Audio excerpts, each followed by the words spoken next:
En Al Día Noticias, en emisora punto 5, nos acompaña el exconcejal de Bogotá, Javier Ospina, en nuestro acostumbrado análisis político de la semana. Bienvenido. Hola, John Didier, muy buenos días para usted y por supuesto para todas las personas que continúan siguiéndonos cada 8 días en nuestro resumen de la semana. Bueno, noticia política de la semana puede ser la aprobación en Cámara de Representantes de la reforma laboral que pasa ahora a su trámite en el Senado. Sí, ya pasó en el día de ayer, ahora pasa al Senado, pues esperemos que ahí hay muchas cositas que las diferentes agremiaciones como Penalco, la ANDI, muy preocupados con lo que pueda pasar con la empleabilidad y la productividad de las empresas. Eh, Hay cosas que afectan. Yo creo que aquí volvemos al mismo tema que habíamos hablado anteriormente, que es que no puede ser una reforma general para todo el empleo ni todos los sectores, porque hay sectores que esta reforma golpea más fuerte que otros, el sector del turismo, el sector del comercio, el sector cultural. Yo creo que hoy están plenamente identificados esos sectores para que también esa reforma sea equitativa para cada uno de ellos, porque no puede, ejemplo, lo de las horas extras. Usted sabe que, por ejemplo, el tema de los espectáculos funciona más en la tarde, noche que en el día. El turismo, los hoteles, bueno, hay muchos sectores que funcionan más tarde, noche que de día. Entonces, el tema de las horas extras golpea muy fuerte cuando comienzas desde las 6 de la tarde para adelante, entonces comienza muy fuerte ese impacto económico. Y finalmente, ¿qué sucede? Mire, los negocios deben seguir funcionando, los márgenes de rentabilidad se deben seguir conservando en la parte productiva y empresarial y comercial. Eso quiere decir que esos aumentos se van trasladando gradualmente al consumidor final. Claro. O sea, la vida se nos va a encarecer a O todos. se corre el riesgo, lo que dijo el representante de la Cámara, Andrés Forero, que seguramente fue compañero suyo en el Consejo, en que muchas empresas van a considerar prescindir de un trabajador porque se le incrementa el costo de producción. Sí, o sea, ahí hay dos juegos. Uno, cuando las empresas no encuentran ese punto de equilibrio, entonces el traslado se lo pasan al cliente. Ujú. O la otra opción es reducir el Personal. recurso humano, o Ujú. sea, personal. Entonces, fíjese que no se puede tomar a la ligera una reforma tributaria sin ser consultada con los diferentes sectores. Entonces, insistimos en eso. Esperemos que, ya que en la Cámara parece ser que hay una mayoría del gobierno y pasaron muchas cosas que no fueron concertadas. Esperemos que en el Senado se evalúe más a fondo cada uno. Pero que no pase lo mismo que con la reforma pensional, que no debatieron un solo artículo, sino que hicieron una proposición para aprobar el texto en su conjunto que fue aprobado en Cámara. Sí, pero Y en el Senado no se pudo no, no, no, debatir fue al nada. contrario, Ah, John Didier. perdón, sí, Sí, fue al fue al contrario. contrario. En el Senado se aprobó y en Cámara la pupitriaron. La pupitriaron, Ni claro, siquiera porque así había mayoría. exacto. Sí, No, ni gracias por siquiera, la porque corrección. acordémonos Sí. que, ¿qué sucede? En la Cámara ellos tienen mayoría, en el Senado es diferente Ujú. el pulso. Entonces, ellos por eso tomaron esa decisión. Bueno, pero de esta reforma hay que destacar, me parece a mí, que se está recuperando lo perdido en años anteriores para los trabajadores. Por ejemplo, el recargo nocturno ya no va a ser desde las 9 de la noche, sino desde las 7 de la noche Sí, hasta las 6 de la mañana. sí. Me parece que ahí es válido. Para eh, algunos sectores, por eso le digo, es que es muy importante tener claro en qué sectores impacta más que en otros. bueno, entonces usted considera que allí habría que establecer una reglamentación Por para saber a sectores. qué sectores se Ya, le aplica. sí, eso Bueno, está claro. interesante el punto que usted plantea ahí en ese sentido, pero es algo que, digámoslo, que en el gobierno de Álvaro Uribe se redujo ese reconocimiento de recargo nocturno con el argumento de generar empleo. Sí, Habría que ir a mirar ujú, si realmente lo generó o no lo generó. claro. Que fue una reducción también general, vuelvo y le digo, tal Mm. vez se debió en su momento con el gobierno de Álvaro Uribe también verlo no general, sino por sectores, porque hoy están los sectores claramente identificados. El dominical trabajado o festivo era del 100% y con esa reforma que se hizo en ese gobierno se redujo creo que al 75%. Sí, Volvió al 100%. claro. Eso es interesante. Interesante también de la reforma laboral que estas plataformas que uno ve que se llenan de plata como Rappi, pues puedan reconocer parte, por lo menos si no le van a pagar un salario, que aporten al tema de la seguridad social que es tan Ujú, importante, salud y pensión de estos trabajadores. A mí me parece que si bien toda la carga no queda para la aplicación, que ganan buen dinero, ujú. porque eso por volumen hace mucha plata, Ok, sí. entonces van a quedar con seguridad social. Eso me parece interesante, además que ha sido concertado y ellos han aceptado. Ese punto me parece que es un avance y es positivo. Claro, porque es que recordemos que la anterior reforma tributaria no tenía contemplado nada de plataformas, ni de transporte, ni de mensajería, ni otras que están hoy en vigencia y que se van a crear. Entonces no estaba en el marco regulatorio laboral. Hoy sí existen, pues obviamente hoy debemos discutirlas. Y fíjese que a ese sector fueron y concertaron, porque era o es algo nuevo para todos, Claro. tanto para empleadores como para empleados. Se concertó y ya está inmerso, pero fue concertado. Mire la diferencia, ¿bueno? Porque usted tiene la razón. Se creó, pero no había un marco jurídico laboral. Hoy ya lo hay, está bien, ¿sí? Pero hay otros sectores que tradicionalmente han venido trabajando. Otro de los puntos polémicos y que se cayó era ampliar a 6 semanas y cobijar a las parejas homosexuales gays, homosexuales, a que también tuvieran derecho a la licencia de la De paternidad, paternidad. de Cuatro paternidad. semanas están, ¿no? Eso lo negaron. Pues eso es otro debate que hay que dar. Lo que pasa es que quedan 4 semanas en toda la licencia de De paternidad. paternidad, Yo alcancé 2 semanas, porque fueron 10 días. ¿sí? 10 días. Yo cuando Ahora, fui papá no alcancé no ni es a nada. una. No, bueno, entonces ya quedan 4 semanas, que de todas maneras es Y un mis peso. hijos, y mis hijos hoy son grandes seres humanos. Sí, está bien. Bueno, le cuento, no, pero es que la trasnochada al principio sí es bravo, pero eso hay que tomar medidas en casa. Usted se va para esta habitación, usted se queda acá para que todo el mundo no se trasnoche. Claro. Pero bueno, de todas maneras es un alivio que se incluye allí y vamos a ver qué dice el Senado en ese sentido. Lo que sí seguramente va a ser motivo de debate es esta obligatoriedad que a todos los aprendices del SENA hay que pagarles el salario mínimo. Actualmente creo que les dan una bonificación, un Eso reconocimiento, es un porcentaje, porcentaje sobre el salario mínimo, no es ¿sí? la No totalidad es del la salario. totalidad, pero con esta reforma queda en el salario mínimo. Sí, Y el problema para las empresas es que dependiendo del número de empleados que tenga, tiene sí o sí que tener aprendices del SENA. No sí, es opcional. Y si no lo hace, tiene que pagar una multa. pero ahí quedó mal redactado el tema porque imagínense que cuando la empresa tiene dos opciones, o contrata un aprendiz o paga una multa. Y la multa es superior al salario mínimo, La multa quedó, o en sea, 1,5. quedó más bajito que contratar a un aprendiz. O sea, las empresas Ok. pueden optar por pagar la multa y no contratar al aprendiz, Es que que eso de eso tener es aprendices grave. tampoco es que Eso sea es tan grave. nice. Pero finalmente, mire, yo creo que sí se le debe dar un reconocimiento. Yo como empresario Sí, lo estoy sí, hablando, porque la sí. verdad es que también yo estoy en el sector productivo, en el sector de manufacturas. Entonces, creo que ahí es justo. Yo creo que los El muchachos, salario los mínimo. jóvenes, sí, yo creo que las empresas pueden hacer ese esfuerzo. Ujú. Finalmente hay que motivar el empleo. Yo en ese aspecto sí estoy de acuerdo que sí se le puede pagar el salario mínimo a un aprendiz.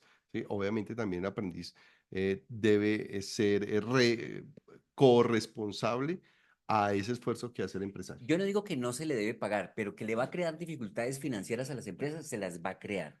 Porque muchas veces las empresas a duras penas consiguen con qué pagar la nómina. Sí, pero también depende del tamaño de la empresa. O sea, no Sí, es una claro. pequeña empresa que tiene uno o dos empleados, no les va a impactar a esa pequeña empresa. De Ujú. pronto empieza a impactar a los que están haciendo la Más de transición de 10. pequeña a mediana. Ok. Sí, ahí tienen que hacer esa transición. Pero ahí lo que hay que trabajar es muy fuerte también con el empresario para volver más productivo Ujú. el recurso humano. Y eso es importante, pero eso es una conciencia tanto del empresario como de sus colaboradores y más de los aprendices que están ingresando a esa vida laboral. ¿Y a usted en términos generales le gusta entonces esta reforma laboral?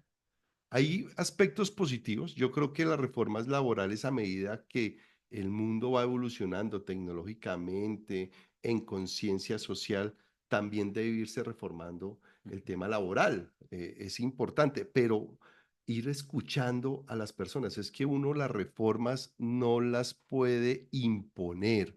Mire, las reformas deben ser concertadas con los sectores, los diferentes sectores. Pero a los sectores no les gusta reformarse. No, pero es que mire, el mundo tiende a eso, Ujú. porque es que uno cómo hace para cerrar los ojos y ponerse, cerrarlos y adicionalmente ponerse una venda para no ver el cambio tecnológico, por ejemplo, las aplicaciones. Ujú, Eso no estaba regulado, ujú, pero hoy existe, entonces hoy finalmente esos sectores lo deben hacer y correcto. deben contemplarlo. Y yo creo que todo es susceptible a mejorar, absolutamente todo. Fíjese que la sociedad, la civilización ha ido mejorando paulatinamente. No se pasó del señor de las cavernas al señor del smartphone de Ujú, un salto, sino fue gradualmente.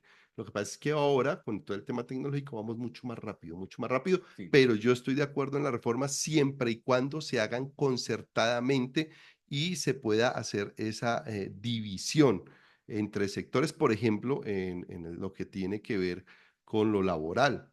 Fíjese que, ¿por qué ha fracasado la reforma a la salud? Pues porque no se escuchó, o sea, se escuchaba, pero simplemente se entraba por un oído y se salían por todos los otros, No hubo ¿sí? No concertación, hubo hubo concertación, imposición. pero entonces eso es lo que hoy se le reclama a este gobierno, que hace un esfuerzo por hacer cambios, pero cambios impositivos y a la fuerza sí, Bueno, le está yendo difícilmente. entonces bien a Gloria Inés Ramírez, que ha logrado sacar la reforma pensional. Claro que esa Miras que la reforma pensional la sacaron, pero la se puede sacaron caer, mal, se mal, puede mal, caer. mal. Yo sigo insistiendo que eso fue una trampita y que le pusieron a la Corte Constitucional. La Corte Constitucional no tiene otro camino que declarar inexequible y a Ujú. eso va a ser una bomba cuando lo hace, porque póngale cuidado, ahí lo anticipamos en este programa. Cuando la Corte Constitucional declara inexequible la reforma, la ley de pensional, va a salir el gobierno a victimizarse y va a utilizar Claro, a los adultos mayores como claro. escudo para decir que la Otro justicia golpe, está en contra de los cambios. otro golpe de Estado. Ella iba a reforzar su golpe de Estado, pero ahora con un enemigo que va a ser la justicia encarnada por las diferentes cortes. Sí, decía el presidente Gustavo Petro cuando consideró la posibilidad de mirar, de debatir el tema de los jueces por elección popular, Sí, es que la justicia no funciona y no acorde a los retos de cambio que tiene el país. oh, sí, todo. Mire, lo que pasa es que eh, uno para poder hablar debe también entender de quién va a hablar. Y la vida de la justicia, de los jueces, de la fiscalía, no es fácil. Mire lo que ha pasado con el IMPEC. El IMPEC también hace parte de la justicia y hoy están, lo dijo uno de los presidentes de los sindicatos, hoy hay como un plan pistola contra algunos miembros del IMPEC que obviamente no se ha ido a hablar abiertamente de lo que está pasando, pero ¿cuántos miembros hoy del IMPEC en este año han sido asesinados?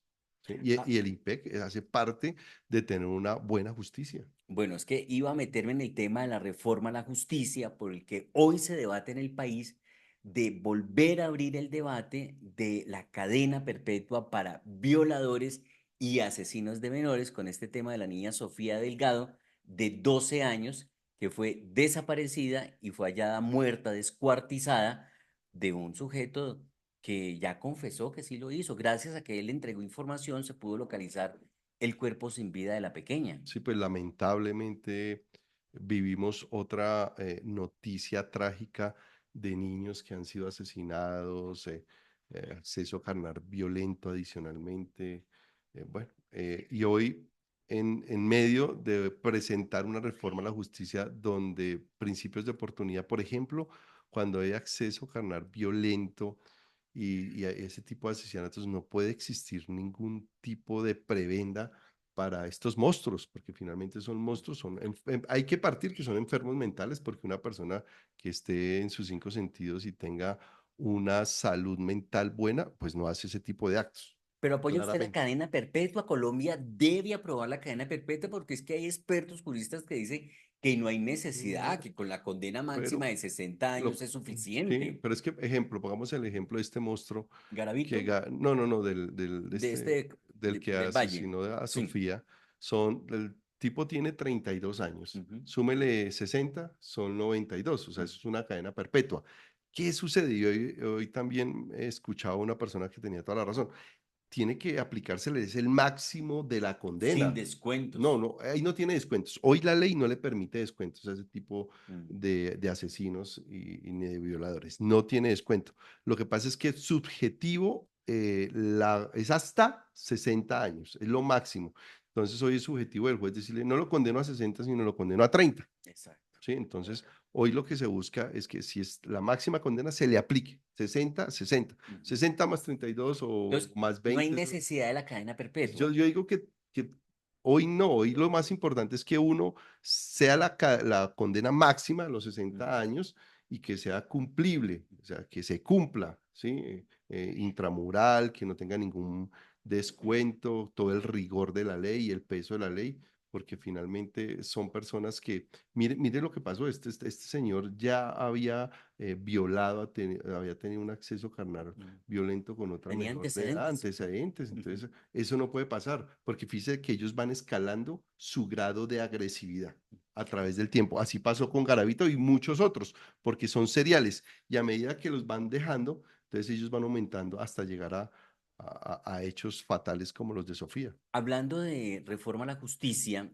habló Alfonso Gómez Méndez, el Sí. fiscal general de la Nación, y lo acaba de hacer el presidente de la Corte Suprema de Justicia. Le han salido al paso a la propuesta de elegir jueces popularmente, como lo está haciendo México, que el presidente abrió la puerta del debate. Ujú. Dentro de la reforma, ¿cómo ve usted ese asunto? No, creo que hay exceso de democracia. O sea, aquí hay los jueces, para mí, deben ser meritocráticamente elegidos a través de un proceso de selección de conocimientos, exámenes de conocimiento, actitudes psicológicas, todo un proceso que nos garantice que esas personas que son tan importantes en la sociedad, que ejercen justicia, pues tengan todas las condiciones mentales primero y después profesionales para ejercer, obviamente, ese cargo tan importante. Usted no se lo puede dejar, y menos en un país como el Claro, nuestro, sería un donde error garrafal lamentablemente no tenemos el control del Estado en todos los territorios. Imagínese dejándole uno a los al clan del rastrojos, al Golfo clan del a Golfo, que elija jueces. ay Dios mío, por allá en los Pero no recónditos eso debe ser municipios por del méritos, por Pacífico. cualidades, por Obvio, como dice no, el no, no. presidente de la Corte Aquí lo Suprema de que, Justicia. aquí lo que tienen que ser es mucho más estrictos en todos esos procesos, cada Ujú. vez exigir más y que lleguen las personas más idóneas a esos cargos. Si las personas capacitadas y las compran, porque hemos visto en nuestra justicia Claro. cómo tuercen los fallos y venden los fallos, Ujú. ahora que personas que a lo mejor no están capacitadas para No, y que ejercer el derecho. pues llegan debiendo favores. Porque dígame, ¿cómo hoy opera en su gran mayoría la democracia en los cargos de elección popular? Y en la reforma a la justicia, ¿qué se debería implementar en Colombia? Mire, ahí hay un tema que ellos lo hicieron, que yo entiendo el ánimo, que es priorizar los temas de los preacuerdos, ¿sí? Y la dilación, eso se tiene que hacer, pero no con todos los delitos. Ya dijimos claramente que temas de acceso carnal violento, de delitos contra menores de edad, no lo puede ser, no pueden tener esa delación. El resto sí, usted tiene que darle agilidad porque a la justicia, porque en la mayoría de casos los presos o los sindicados, pero los sindicados salen por vencimiento de términos. Las estadísticas son altísimas y eso también congestiona. Entonces aquí hay que priorizar, venga, hagamos un preacuerdo, ¿sí? Ujú. Entonces yo creo que eso ayuda a la descongestión de la justicia. Pues todavía hay estadísticas, ¿ya cuánto llevamos? La colaboración, pero así Claro, no la está colaboración. funcionando. Pero no en todos los casos, no en todos los casos. Entonces ellos tienen unas estadísticas, dicen en qué casos sí, en casos no. Y el tema, por ejemplo, de lo del abuso, que es distinto, el abuso, ¿sí? A la violación Al acceso y al carnal violento asesinato. y al asesinato. Son tres temas distintos, Ujú. ¿sí? Porque el abuso puede ser solamente tocamiento y Sí. entonces ahí sí es más complicado. Entonces ese tipo de delitos es mucho más difícil de comprobar. Y también hemos visto que en temas de denuncia de abuso han existido excesos y manipulación de la justicia. Ujú. ¿Sí? Porque ahí también entra un tema de comportamiento de relaciones de la pareja con hijos menores, bueno, y ahí también se han visto que hay personas que han sido condenadas por abuso cuando no es así, cuando han manipulado los jueces, los investigadores, los peritos, los forenses. Bueno, entonces, ese tema de abuso, pero cuando es claramente establecido que es abuso carnal violento y asesinato a menores, cero, cero tolerancia contra eso. Bueno, estamos a unos días para el inicio de la COP en la ciudad de Cali, esta cumbre ambiental en la capital vallecaucana. Y la situación de orden público es muy delicada. Ahí tenemos atentado contra la estación de policía de Jamundí. Tenemos el asesinato de 4 personas ahí en el departamento del Cauca, una van del IMPEC. Ujú. Murió guardián, murió detenido, otras personas que iban en ese vehículo. Y no solamente en el departamento del Cauca, sino en otra región del país. La situación sigue siendo delicada en materia de orden público. Dice Carlos Alonso Lucio, es guerrillero, es compañero de Gustavo Petro, que esta es una estrategia del gobierno para darse publicidad a nivel internacional. ¿Qué lectura le da usted a que faltando pocos días para la COP, el gobierno ordene al ejército tomarse el departamento del Cauca para combatir las disidencias? Con un solo acto que ha hecho, yo creo que de posicionamiento del Estado en un territorio como el Plateado, que lo realizó el gobierno nacional el fin de semana pasado. ¿En cuánto llevamos de este gobierno? Dos Dos años, años pasaditos, 2 años, ¿cierto? Entonces estamos hablando, son 24 más 3 meses, dos 27 años, meses. sí, En 27 meses de este gobierno ha sido el primer acto de Estado que ha llegado con ministros, jefes de departamento a una zona que complicada les como el tomaron, que les Plateado. dieron muchas críticas por irse a tomar selfies por allá. Claro, una puesta en escena. Sí, Básicamente lo que pero yo vi, si usted me lo pregunta a mí, John Didier, yo vi una buena puesta en escena. ¿Sí? un show Sí, mediático. bien uniformaditos, los diferentes ministros, y hay algunas personas que se extralimitaron tomándose selfies y Sí. publicándolas, pues creo que no era el momento para hacerlo. Por lo primero, lo delicado en el momento de que está pasando el Plateado y la zona del Cauca y el país en general en temas de seguridad. Y Honest- lo que coincide con Lucio que dice es que ¿por qué tan cerca de la COP cuando todos los porque no reflectores fueron de los antes. medios internacionales, de personas, ahí estaban? Entonces, como para generar decir, oiga, este gobierno sí está actuando fuerte y con mano dura a esas bandas delincuenciales. Mire nosotros cómo atacamos, mire nosotros cómo defendemos el territorio nacional, cómo acompañamos a la población. Ahí sí, vuelvo y digo, es muy extraño que a 8 días del inicio de la COP haya tomado esa decisión el presidente y haya enviado, porque él no fue, ¿no? Envió ahí a sus Sí, mejores tenía hombres, gripa. ¿sí? Y que la pasó después en Cartagena, rico, ¿no? Pero bueno, ese es otro tema, pero esos son temas para uno distraerse, pero no nos vamos a distraer de lo importante, que es, sí, esto fue una muy buena puesta de escena, porque los mismos Habitantes, habitantes sí, decían, mire, es que aquí vienen se echan una charlita, se toman unas foticos, se van dan la y mano y se no vuelven a ir vuelven, y y no no vuelven, y solucionan no nada. solucionan nada. Entonces eso no es así. Entonces, Ujú. esa realidad la vamos a ver en unos meses. Lo invito ¿Se con los invirtieron o oyentes, no? claro, lo invito con los oyentes para que en unos mesecitos, póngale en febrero o marzo Ujú. del próximo año, hablemos con personas del Plateado, la realidad que ha cambiado desde el momento en que esa comitiva del gobierno fue a 5, 4 o 6 meses Si después. fueron por la selfie o realmente hubo un impacto positivo en las condiciones de vida de esa población. Exacto, yo creo que, y eso es importante también que ustedes, las personas que nos están viendo, nos ayuden a hacer ese seguimiento y nos recuerden a todos, porque eso es un defecto que todos tenemos, el ser humano, somos frágiles de mente y a veces se nos olvidan esos Olvidamos detalles. fácil, como la canción, un periódico de ayer, se Exactamente. olvida. Decía la misma población que por qué tienen que traer los comandos, el ejército y meterlo al casco urbano, que por qué mejor no se quedan en la zona rural poniendo en peligro a la misma población. Uno es lo Ujú, que dice, caso, la guerrilla está ahí, ¿por qué no van y la combaten en la zona rural? ujú, ujú. ¿Había afán de protagonismo? Yo creo que sí. O sea, todas esas señales indican que sí. O sea, vuelvo y le repito, es un show, una puesta en escena. ¿Por qué? Porque viene también una gran puesta en escena, que es toda la COP 16, que espero que le vaya bien a la ministra de Ambiente, a Cali, al Valle, porque en medio de tanta zozobra, inseguridad, violencia, pues es como un bálsamo, ¿cierto? Va a ser 2 semanas es importante porque también hay hoy temas preocupantes del cambio climático, especialmente, por ejemplo, para nuestra ciudad, Bogotá, que está en un riesgo inminente de racionamiento permanente de agua, ¿sí? Que eso lo vamos a hablar en otro programa, John Didier, que es urgente. Entonces yo creo que, pero es paradójico porque fíjese que en la COP no se va a hablar del agua.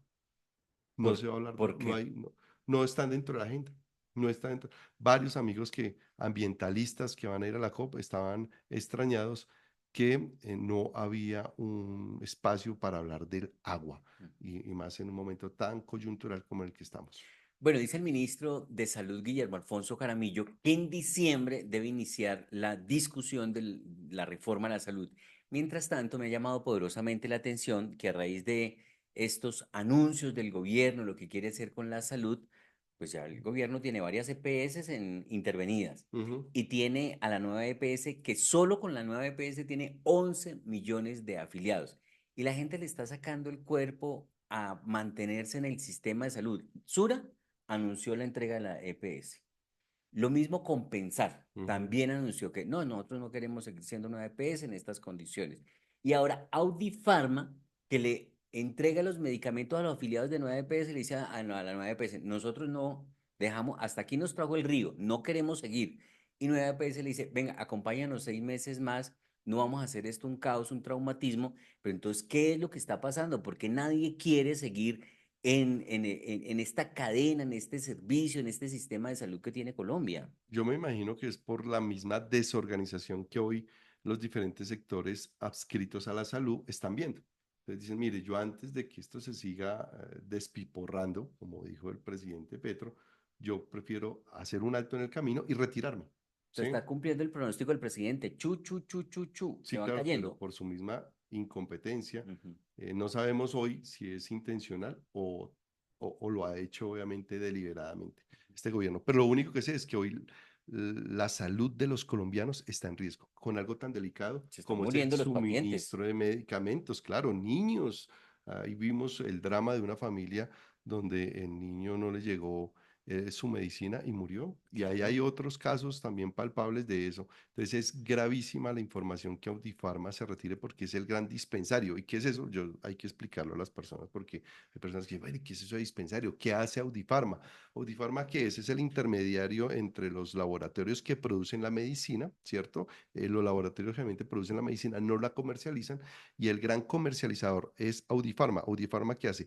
Le compra los medicamentos a los diferentes laboratorios nacionales e internacionales, la compra y ellos hacen la operación logística de comprarla, recepcionarla y luego entregarla a los pacientes de las diferentes EPS. Hoy la mayor EPS que hay en el país, como bien usted lo dijo, es Nueva EPS. Nueva EPS, que es del Estado, Claro, ¿cierto? Entonces esa sí. es la gran nueva EPS del país. ¿Y qué es lo que sucede? Pues hoy hay un cuello de botella porque hay primero unas diferencias entre las cifras que da el uno y da el otro.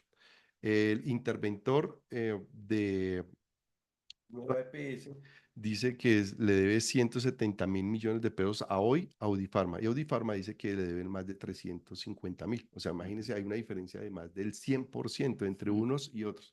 Empezando al, al usuario, al paciente, al enfermo, no le interesa si le deben o no, porque finalmente a él le interesa es que Que le le presten el suministren. servicio.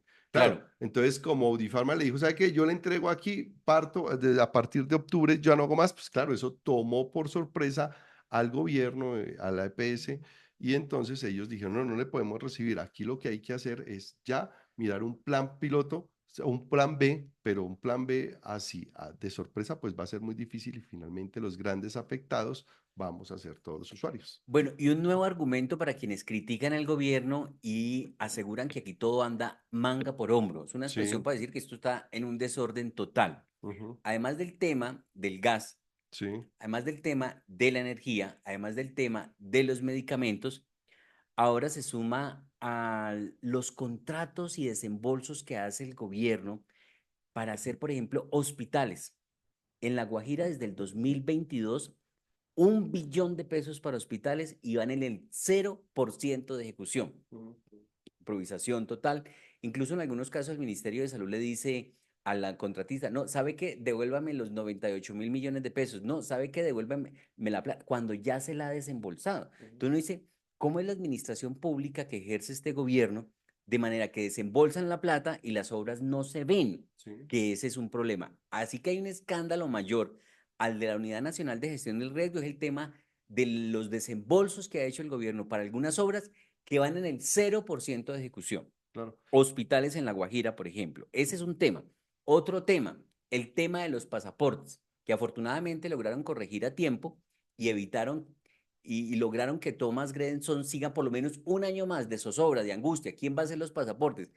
El contrato se le iban a dar a la imprenta nacional para que a su vez subcontrataran, pero es tan incompetente la imprenta nacional, no tiene la capacidad para hacer ese trabajo que lo está demostrando en este momento con un contrato que acaba de finiquitar con una empresa mexicana para hacer cédulas de extranjería. Ujú. Iba hasta el diciembre de este año y lo acabaron ahora el 16 de octubre de dar por terminado por incumplimientos.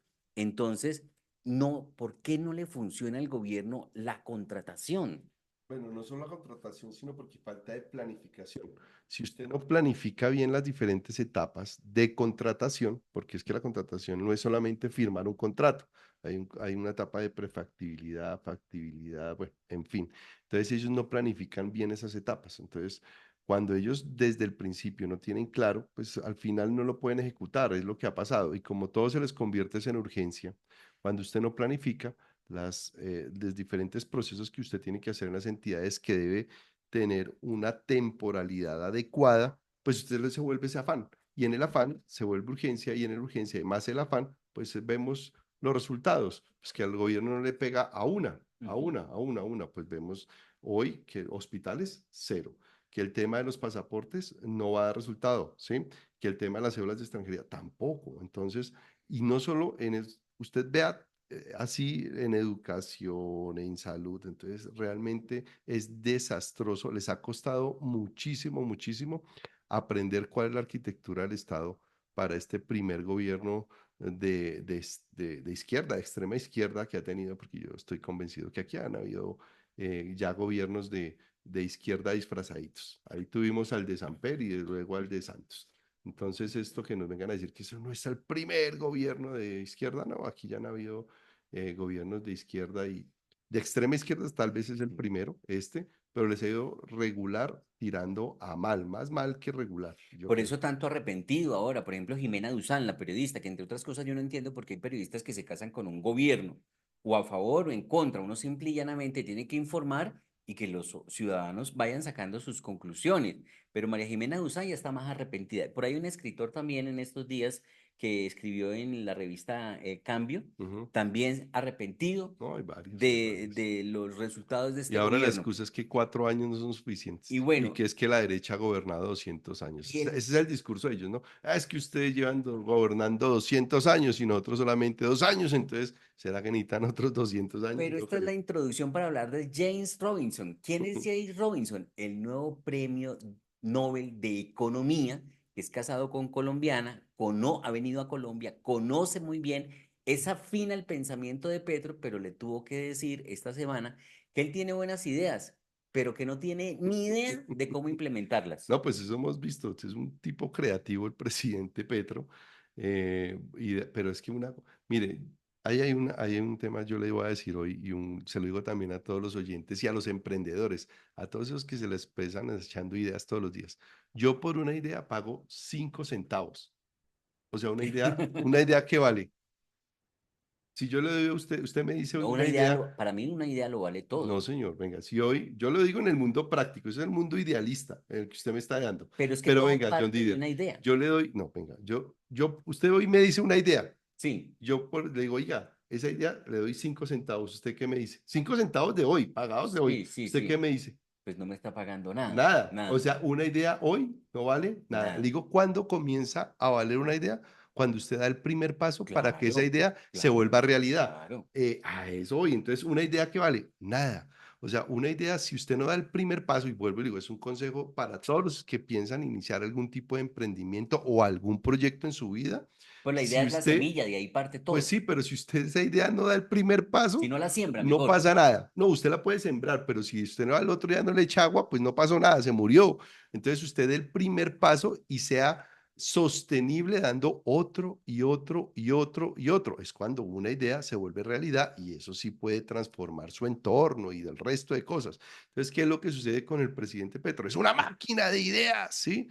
Pero pues Hay ideas unas, que y algunas solamente que él son como locas, ¿no? sí, entonces el Robinson le dice, pues sí, usted es un gran generador de ideas, pero es que usted a través de una idea, y más cuando usted está en lo público y está gerenciando un país, pues usted tiene que dar una idea y el ABC de cómo esa idea la puede arrancar, porque hay ideas que se demoran 20, 30, 50, 60, 100 años para verse ejecutada, planeada, porque estamos hablando de cosas macro, que es el Estado, es manejar un gobierno, es manejar un país tan importante como es el nuestro, Colombia.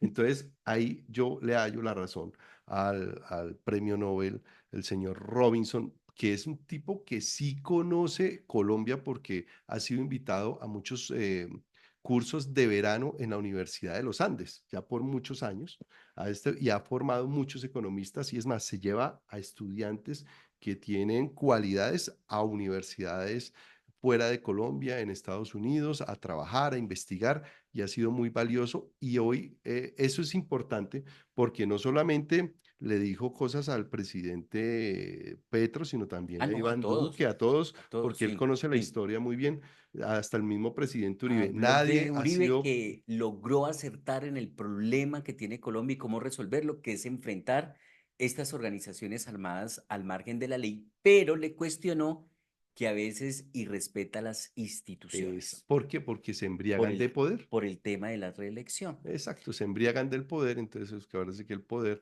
es algo adictivo, Ujú. que lamentablemente, pues en su momento también al presidente Sí. Uribe lo contaminó. Y Por hablando, eso esa segunda reelección casi lo lleva a la tercera, y ahí creo que se dañó todo el y proyecto. hablando de reelección, como último tema, eh, ya están despegando las campañas presidenciales. Germán Vargas Lleras anda de gira en Antioquia Sí, y Miguel Uribe lanzó esta semana un video, es el segundo que lanza como en modo campaña y dicen que tiene un equipazo pues con asesores claro. Y internacionales por ahí y que también, sería el que dice Uribe. Aunque ahí está también María Fernanda Cabal y ahí me imagino yo que y por harían ahí una saltó un encuesta outsider, o algún... empresario antioqueño, Exacto. Santiago Botero. Bueno, ¿cómo ve usted el tema de las candidaturas? ¿Ya empezaron las candidaturas presidenciales? Sí, comenzaron temprano, un año antes de lo presupuestado, bueno, un año antes, no, 6 meses antes de lo presupuestado, Ujú. porque la idea era que comenzaran en junio, pero la situación del país lo amerita. Hoy todo el mundo está proponiendo cosas para ver la próxima elección, que es el marzo del 26, que nosotros seguimos insistiendo. Está muy bien que los precandidatos empiecen a hacer campaña, pero lo primero que tenemos que asegurar es que sí existan elecciones, que hoy no están claras, hoy siguen estando embolatadas, pero bueno. Sí, Supongamos que sí, claro, es que en 8 días no ha cambiado el escenario, no ha cambiado el escenario. Entonces, esperemos que esto evolucione un pero poquito todavía más. no se ha dado ninguna medida que uno diga que no va a haber elecciones. ¿A usted le pareció poco que el presidente dijera que vamos por el poder? Bueno, a mí no, y creo que no se ha desdicho de lo que ¿Y no dijo será hace que a él ocho le días. gusta poner a votar No, corriente a no, la no, no. gente? Él después va a decir, yo lo dije, Cuando yo lo salga el advertí. decreto o una medida que así lo confirme, pues yo le digo, hombre, usted tenía razón, pero hoy no ha ocurrido. Hoy hay elecciones.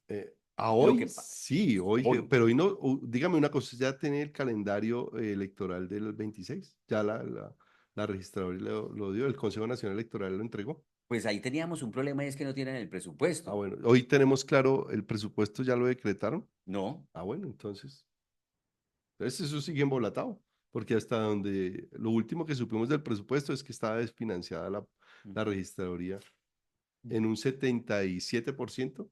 u- sí, 77%. Eso. Último punto de este análisis para cerrar el análisis político. Entonces hablemos de las precandidaturas Germán Vargas entendiendo en un Lleras, escenario que sí va a haber elecciones. Germán Vargas Lleras dice, el que no esté contento con este gobierno tiene que entender que tenemos que llegar unidos. Unidos, pero pilas ¿Usted porque cree que hay pueden llegar unidos? pilas que ahí están metiendo. Yo creo que hay sectores de la derecha que ya lo han conversado en privado. Eso es una opinión mía, que lo han hablado en privado y creo que ahí hay una concertación amplia entre Luna, el Centro Democrático, Germán Vargas Lleras, pero acuérdese que en las elecciones pasadas se metió un outsider que fue el ingeniero, que en paz descanse, ¿cierto? Acordémonos, que ese no lo tenía nadie en el radar y ese lo alimentaron allá, la extrema izquierda, que ese salió bien. Este cafecito estaba bueno, pero me lo va a hacer pasar amargo usted. Entonces, John Didier, yo creo que hoy va a ser exactamente lo mismo y por ahí aparece un outsider que yo no lo conozco, solamente tengo la referencia de la entrevista que le dio a Julio Sánchez Cristo, Santiago Botero, que es un empresario, yo digo que es un outsider más refinado y evolucionado que el ingeniero, ¿sí? Pero, pero es extraño que salga en este momento quién lo está upando, quién lo está llevando, por qué sale. Bueno, entonces fíjese que, ¿qué pasa? No Mire, podemos permitir que el sector de la centro derecha se divida, porque el sector que se deje de dividir pierde. Yo se lo voy diciendo. bueno, de esta manera hemos llegado al final de este análisis político de la semana con Javier Ospina, es concejal de Bogotá. Hay una noticia de último minuto. Parece ser que el concejal Cubides, No, Nelson Cubides, Cubides, el ex concejal Nelson Cubides recupera la curul. y la Sale pierde Marco, Marco de Colombia Justa de Libres, Colombia Juste Libres. Parece ser, Marco entonces, Acosta. Marco Acosta perdería la curul en el consejo y entraría Nelson Cubides, Bueno, conservador. ¿y quiénes son los concejales que van a salir del Centro Democrático? ¿Sale Diana Diago? ¿Sale Daniel Briceño para el Congreso Eh, en eh, diciembre?